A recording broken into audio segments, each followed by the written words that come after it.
This is a Tamlife file storage box that is fireproof. It is collapsible. You can see here it folds down neatly, and then it has this extra rigid bottom to put in once you unfold it.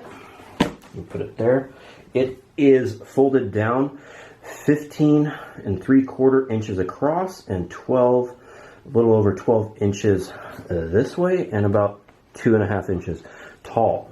You simply just lift it up. You can see it has this non-slip little spiky grips right here. It has the spot here so you can label it. And you can even write it on the back to say what is inside or who it belongs to. It has a combination lock that you can set so it is lockable.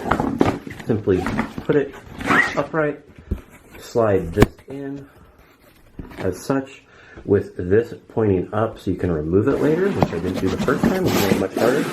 Simply push this in and then fill it with your important belongings.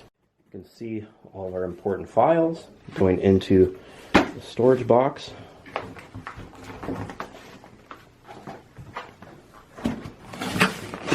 You even have more room.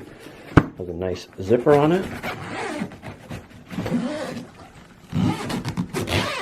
Then if you have to leave the house quickly, we have fire season around here, you can just pick it up and go, and you have everything you would need in one box. And if you leave it behind, it is fireproof. So I hope this video helps you with your buying experience.